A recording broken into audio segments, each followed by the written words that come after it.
I think we're We're live. live. Okay, awesome. Well, good morning, everybody. Welcome to an outdoor session of Canadian Mortgage Weekly. Today is episode 35. We are at the Barrie waterfront. You can see the awesome buildings across the way. It's an awesome day out here, Yeah. Joe. Just to introduce the co-host for today's video is Joe Bladek. Joe, you've been in the industry for over 10 years. You are super well educated on anything mortgages. You live in Aurelia with your family, but we service all of Ontario. So thank you so much for coming on today's episode, Joe. Thanks very much, Sam. It's great to be here. The weather is fantastic. We have a boat speeding through Kempenfelt Bay there. People inflating up their kayaks, getting ready to go. It's really a great day, Sam. So thanks you for the great introduction. And I'm really excited to do this live episode with you all today because it's a really special episode celebrating something here for Canadian Mortgage Weekly. And Sam Thompson, I just want to introduce him as well to you all. Sam Thompson is a mortgage professional in Barrie, moved here from Ottawa just over a year and a half ago now. And Sam is married and he helps those who are looking to get a mortgage anywhere in Barrie or Aurelia, Simcoe County, and all over Ontario as well. So welcome to the show. Yeah, thanks for having me. Yeah, we have a really good one today. So Yeah. it's episode 35. We want to do something really fun, exciting. We will be going over 2021. We will cover some news first before we get there, but it's been a very turbulent year. We've seen a lot of stuff up and down. We're getting lots of smiles here at the waterfront. Yes, it's been all over the place. So we really want to cover off really some key moments for this year. Yeah, it will be a great episode as we dive into these key moments. And as we're doing this episode, I just want to invite anyone who has a question or a comment, just mark it down below or send us a private message. We can definitely work on your specific scenario. But yes, it's been a fantastic, crazy mortgage year. As you know, Sam, I'm really passionate about mortgages, and just going over these items today will be fantastic. So before we get into that, maybe we should talk about the news that's happening in today's market. Absolutely. And, you know, it hasn't really changed much, but the rates, we're still seeing them. They are still low. You know, we've seen a couple dips.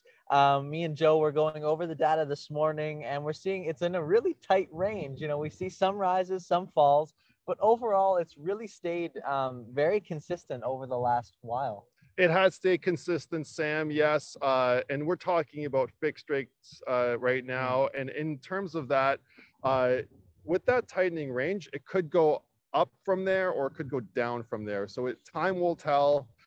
And when we get into the fall, I think that will be the next sort of caveat as to which way these rates will go. Absolutely, yeah. And you can always be, you know, updated in a few weeks for the variable rate. There is going to be the Bank of Canada rate announcement, and we will cover that. That'll be Wednesday. I believe it's September the 8th or the 18th.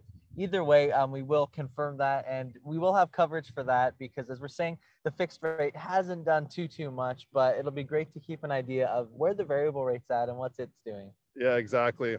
Keep an eye out for Canadian Mortgage Weekly as we move through the variable and fixed rates, and we'll keep you updated on that. But the main thing that we're seeing right now, and it's a surprise thing, Sam, is that there's an election this September, and that's happening really quickly. It is. I think it's a 5-week election week period, which is super short. Yeah, super short, and it's really going to be interesting to see what each party has in mind specifically for the housing market. Absolutely. I think that will be definitely something that we can keep updated with all of our viewers of, you know, what each party is bringing to the table in terms of housing, because I think, you know, as we'll see for this year, there's been so much going on with COVID that, you know, a lot of, you know, especially first-time buyers, prospective homeowners are wanting some sort of change, something to happen. So we'll see what each of the parties are looking to offer for, you know, maybe new policies or what their agendas are for that. Exactly. So stay tuned to Canadian Mortgage Weekly as we go through that. There have already been some announcements by some parties.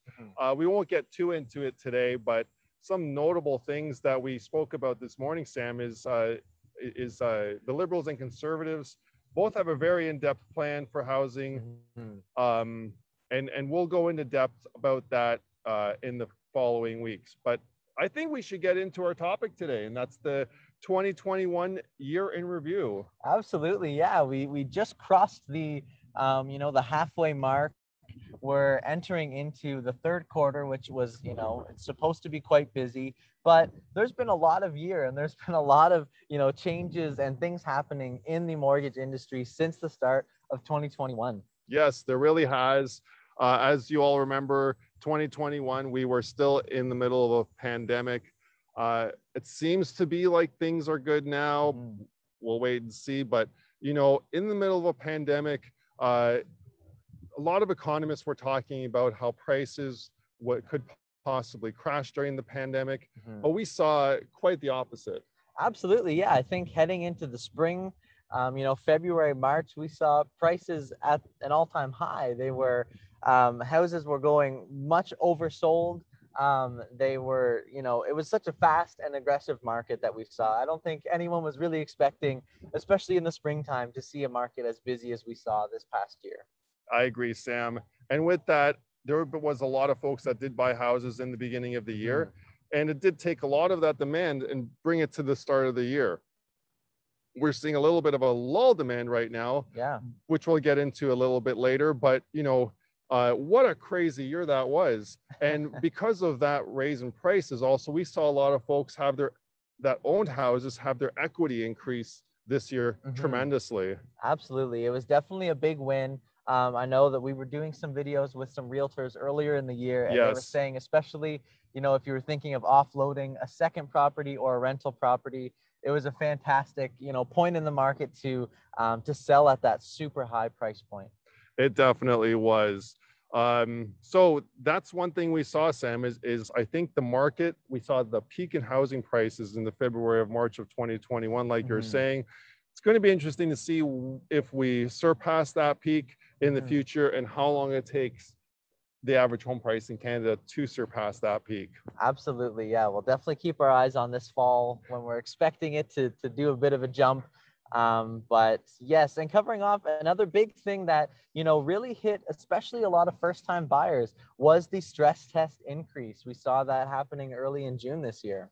We really did, yes. And that took us by surprise because the stress test originally was very, very ill received by a lot of Canadians. And a lot of people in our industry, the mortgage industry and real estate industry, really didn't think that the original stress test was a good thing. But now that we have it increased, I mean, that's really impacted a lot of our home buyers. It really has. I mean, I know that was, again, a concern for a lot of first-time buyers. And then the fact that it increased even further in a time where they didn't feel that they could buy. I think the numbers worked out to be about 7% less buying power, which especially, when we were saying, coming off of a hot spring where prices were higher than they have been, it was hard to get a property.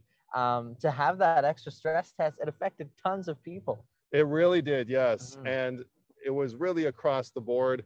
Not only did they increase the stress test for insured mortgages, but they applied it also to uninsured mortgages. And that applies to anyone who has a lot of equity in their home, perhaps has a very small mortgage, and doesn't have to get mortgage insurance. They still need to go through this stress test as well. Absolutely, yeah. It was definitely, it impacts every buyer now that we're looking at. So it was a very hot topic and a big point of news for this year. Yeah. The next item that we wanted to discuss with you, because there are a lot of items that happened this year in 2021 that we need to cover. Number 3 is that CMHC reverted some of their changes that they originally announced in 2020, which is really good news. That was some of the better news that we saw in 2021, Sam. Absolutely, yeah. I know that they had made some very, some might consider some extreme changes in, their policies, their guidelines. And we saw a lot of our mortgages were being insured through, alternative sources like Genworth, which is now Sagan. That's correct. And Canada Guarantee. But again, it was a huge win this year when they made some changes to revert, policies that they introduced and even credit scores that they had implemented in 2020, we saw some reverts for that. Exactly. Yes. So the minimum credit score you need now with 5% down is only a credit score of 600, which is really good because last year the changes had increased it to 680. Yeah, And we see the boats on there. That's great. The Barrie waterfront is a really good place, and I'm really liking the fact that we're doing this live episode here today. Yeah, it's a lot of fun being out here. You know, get to see people. There's a lot of bustle in downtown Barrie as is. It looks like there's something going on down at the Meridian Center, but yeah, it's great to be out here. Yeah, it really is. Yeah. And as we get into the other items, I just want to remind everyone, we are doing a contest today. So if anyone does want to show up today and do a live shout out on our show today behind us, come find us here, and we are giving away a $100 Canadian Tire or a Homesense gift card to anyone that comes out this morning, not including friends and family, of course. But anyway, going further into the next item, there's also currently a lull in the market, I'm finding. There is. We've been seeing, you know, prices are getting a bit softer. There's a bit more opportunity for buyers to get in the market, but we haven't necessarily seen that translated in the number of sales we've been processing, or, you know, in the attitudes that we're seeing from a lot of buyers. Exactly, Sam. We're seeing a lot of people shy away from the market right now.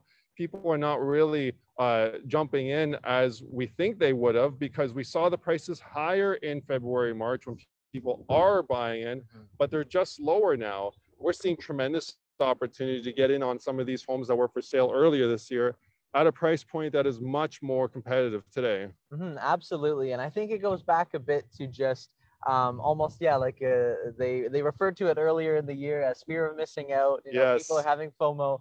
They're seeing, oh, my neighbor's buying a new house now, you know, maybe in your social circle, people are jumping on it. So we really want to encourage you, if you haven't reached out, if you haven't gotten a pre-approval or chatted with a mortgage professional, now is a great time to get that pre-approval. We can get you a rate hold while the market is still slow, before, you know, things start to increase and pick up speed this fall. That's a really good point, Sam, because we're seeing that not only right now in real-time data, but a lot of economists have come on and professionally have indicated that in the fall, we're expecting the housing market to really ramp up. We will have kids going back to school, and those parents now will have the time to move and pack. That will be one thing. A lot of people have been waiting to move. So now that the pandemic is over, or mostly over, and things are opening up, those people that were waiting until the pandemic was done, they're going to be now finally making that move. So we're going to see a lot of activity in 2021. Absolutely. And especially in the fall, you know, segueing into our next point, we had seen an article where there was expected to be a large group of immigration happening this fall as well. Again, people that, you know, maybe, you know, hadn't made the move into Canada yet, but there is expected to be a big boost of that this fall, which will directly affect the housing market if they're all looking for homes or even rental properties. Yeah, exactly, Sam. With immigration, Canada is very pro-immigration, and with the number of immigrants coming into Canada, we're seeing them by the thousands. So this year, we're planning as a country to ramp up immigration again. Thousands of people are ready to be express admitted into Canada. If you're new to Canada, please contact us. There are specific programs available to you. There are really good programs available to you to help you with your credit score, to be able to buy with no credit, and also with low or very short amount of job history. And Sam, you know all about the New to Canada program. Yeah, absolutely. It's helped a lot of people get their foot in the door, because it's usually the, you know, the area where we find their files or applications are weakest is just exactly as you were saying, maybe credit history. They don't quite have a lot established. You know, they've attained permanent residency, but they haven't been employed for, you know, 3-year history. So there's a lot of programs and insurers that will offer, you know, a little bit of relaxed and more lenient programs for new to Canada people. Exactly. If you're looking at coming to Canada in the next few months, contact me or Sam right away. We can get started on getting you prepared for your Canada entry. And then once you're in Canada, we can show you the exact steps you need to take to get into a home within the first few months of ownership, within the first few months of being a permanent resident in Canada. Absolutely, yeah. Okay. Well, Sam, I mean, that's a lot of items. I mean, we've covered off 5 major items here that is happening in Canada in the mortgage market in 2021. Yeah. But there's more. There is more. We had read an article previously in the year. I think Joe had found this one. And it was referring to a couple big companies that were making a move into Canada to purchase properties to operate them as rental units. But if we start to see that happen, you know, even in the fall, these corporations purchasing, you know, bulk quantities of homes, then that could have a major effect on the housing market. Yes, it will take away availability of homes from the general public. You, me, and our sisters and brothers and moms and dads, right? And uncles and aunts. Like, there's just less available homes now to purchase when companies do that. And they're planning for thousands of units. Yeah. I think the projection was over either 5 or 10 years, and it was quite a big budget that they had for purchasing all of these homes. So that's definitely something, again, to keep aware of as we move into the later half of the year, and, you know, see how that affects any new buyers or anybody, again, just looking to upscale their home, any sort of purchase at all. That's fantastic. So yes, if you are on the fence right now, seeing big corporations jump into the housing market, they're not doing that because they just feel like it. They've done their research. They've done their due diligence. They see an opportunity in the housing market, specifically in Canada still. So if corporations are jumping in, and right now it's a lull, I mean, this is a good time to start really getting in. But yeah, moving on from big corporations, we saw some real huge activity with lumber prices this year. We certainly did. It was quite wild to see how high the price of lumber went in, you know, 2020 into 2021. And it didn't necessarily stay there, did it? No, it did not. I mean, we saw lumber spiking right at the beginning of the year. As home prices were spiking, we saw lumber prices spiking. It was almost going in tandem there. And I know a lot of people still needed to go and buy homes. A lot of builders still needed to build homes. So that was not really avoidable, but we did see it going up. We saw a lot of builders actually pre-buying lumber so they could get the yesterday price versus the today price. That's right. Yeah, we did. Yeah, but, you know, moving from that now, we've actually seen lumber, the prices come back down to a realistic level. So if you were a builder or a home buyer that was looking to buy a new home, we should see some of those savings finally being passed down to the consumer. Absolutely. Yeah, I know that did, you know, influence a bit of a spike in new home builds, just because, again, the builder is not going to eat the cost. It just trickles down to the buyer. So, you know, hopefully we'll see a change in the future now that the prices have stabilized a bit. Exactly. And if you want some more information about how the lumber prices did spike, Sam and I did do a video a few months ago about lumber prices, which you can find on our Canadian Mortgage Weekly YouTube channel. But yes, looking forward, so we've looked at lumber prices. We looked at big corporations buying into the housing market now in Canada. And you know what? There's another one.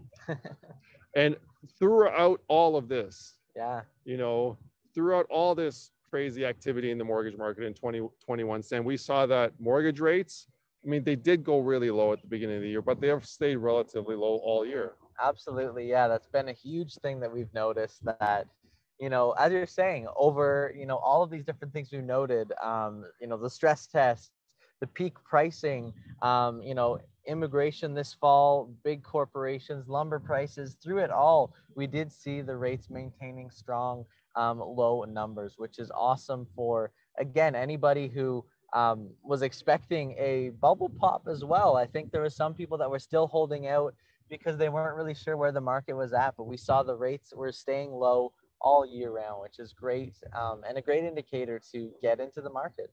It was and is a really great indicator of getting into the market. With mortgages right now in Canada, rates are low. Variable rates are that much lower right now because, you know, it's always cheaper to take that extra risk and do a variable rate mortgage. Stay tuned as we, as Sam mentioned, September 8th, I believe you're right, Sam, it was September 8th, is our next rate update episode for Canadian Mortgage Weekly, well, where we will update you all on where rates are at for variable rates. Yeah, it sounds awesome. Yeah. But just as we are completing today's episode and coming to the end, wanted to thank all our viewers for the last, I guess, 6-7 months now, as we've had a few dedicated viewers comments and share our posts.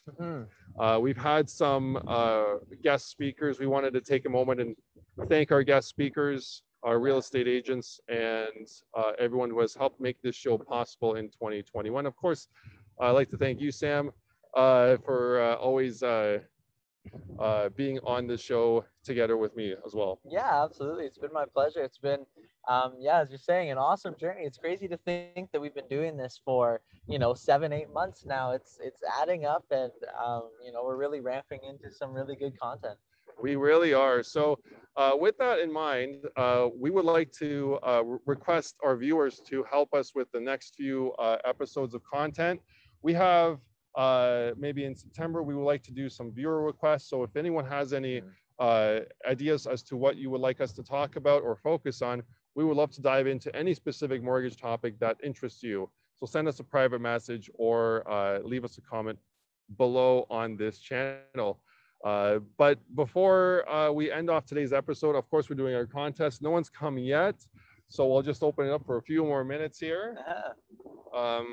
And then we'll introduce next week's episode. So we have episode 36 next week. Yeah, episode 36. It's going to be a good one. Again, we had noted that some of the biggest news that we, had heard, and it's really a big buzz, is the new election. And it'll be really good to, take a deep dive into what each party is offering for the housing market, what their plans are, and how we can, see that affect all of the home buyers. If you're a homeowner already, seeing how these policy changes will affect your home ownership, goals or status. Yeah, it's going to be a really good episode. Join us next week as we do dive into that. We'll make sure we get every party's housing plan for 2021 congregated here for the episode, so you guys will have a one-stop source for all your needs as to what housing, what party is doing what for Canadian housing in 2021. Yeah. Okay. Well, we've been 20 minutes now. I think we can close it off. That sounds good. All right. Well, thanks for watching, everyone, for Canadian Mortgage Weekly, episode number 35. My name again is Joe Bladek. I'm a mortgage broker here in Simcoe County, and I can help you with your mortgage. And Sam Thompson, also a mortgage professional in Simcoe County. We look forward to helping you with your mortgages. And if you have any questions about anything, leave us a comment below or send us a private message. And yes, thanks for 35 episodes. Thanks for watching, guys.